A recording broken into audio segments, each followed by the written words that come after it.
તારે કહું છું કે નામ પાછળ જીન ભાર ચીન કોઈ લગાડવું નથી. આઈપીએસ ને આઈજીન એવું નામ પાછળ લગાવો કે કલેક્ટર ને એસપી ને તમારા તાકાત હોય તો એ શું કરવા લગાડવામાં એને છે હું તો કોઈનો વિરોધ નથી કરતો. એને લાગતું હોય લગાડે પણ ચીડી હે સ્ટાર્ટ લાગવો તો અહીંયા આગળ કેટલી તમારા હિંમત હોવી જોઈએ સાહેબ. અને તમે કોઈ સાધારણ નથી, રામના વંશજુ છો એટલે ખૂબ ભણજો. હું તો ઘણી વાર કહું છું કે આપણે બધા આપણા પિતાના નામે ઓળખો છો પણ રમેશ તેંડુલકર એ સચિનના નામે ઓળખાતા હતા. એવું કોઈ કામ કરો કે લોકો તમને બતાવે કે આ બેઠા એ આના પિતા છે. કનુજીના પિતા જોવા આજે કનુજીના નામે ઓળખાશે તમે જોજો. એવા કોઈ કામ કરો કે આપણો બાપ આપણા નામે ઓળખાય સાહેબ. આપણે તો ગામમાં તો ત્રણ ભીડી કોઈ ઓળખતું નહીં. એવા મજબૂત કામ કરો કે સાહેબ તમને લોકો તમારા નામે ઓળખે. પરિવારમાં જેટલી શિક્ષણની જરૂર છે એટલી સંસ્કારની પણ જરૂર છે. માટે આવા સંતોના ગહારાની પણ ખૂબ જરૂર છે. એટલે સંસ્કાર પણ ખૂબ સાથે સાથે સિંચન કરજો.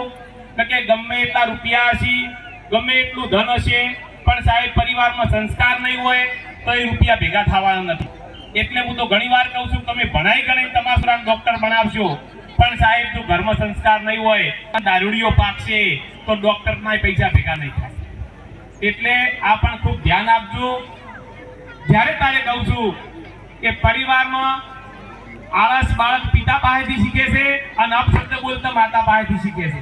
એટલે કોઈ પણ દિવસ બે પતિ પત્ની તમારા છોકરાને ભાતા ઝઘડાતા ના છોકરામાં સાહેબ આવશે એ વાતનો કોઈ ફેર નથી. ખૂબ તમારા સંતાનોને ભણાવજો. શિક્ષણ સિવાય ઉધાર નથી અને શિક્ષણ હશે તો જ સાહેબ સમાજમાં સારી ખેતી પણ થઈ શકશે.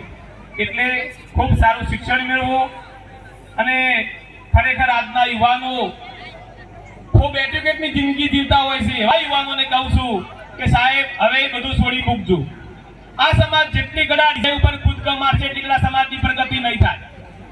તમને સાહેબ પટાક ખેલવાનું હુર મળે છે ને એટલું હુર જો તમને શિક્ષણમાં સડી ગયું સાહેબ તો આઈપીએસ ને આઈજી બધા ઠાકોર સમાજના હશે. તમે એ વાતની યાદ રાખો. આ હુરાળી સમાજ છે સાહેબ. જ્યારે ડીજે ઉપર કૂદતી હોય તો ભૂખ નહીં લાગતી, તરહ નહીં લાગતી. અને સાહેબ જ્યારે હારી વાત હોય ને ત્યારે તમને આળસ આવે છે. હવે તમે જોજો આને હાલે ફૂલે છે ને સાહેબ કેટલી તો ખબર જ નહીં મારું છોકરું કયા ધોરણમાં ભણે છે. બીજી વાત બી ખબર છે પણ બાકી તમારા સંતાનને ભણાવજો સાહેબ. અને સંતાનો ભણશે તો જ તમારું જીવન બદલાઈ શકે છે. બાકી દુનિયામાં કોઈ તમારું જીવન બદલાઈ શકે એમ નથી. એટલે ખૂબ તમારા સંતાનોને ભણાવજો. જો સલાહ અને દવા હંમેશા કડવી હોય અને એ જ શરીર માટે ફાયદાકારક છે. એટલે ભલે તમને કડવું લાગતું હોય પણ જોજો તમે જુઓ બીજી સમાજના તમે બીજી સમાજ શું કરે તમે શું કરો તમે જોવો તો ખરા.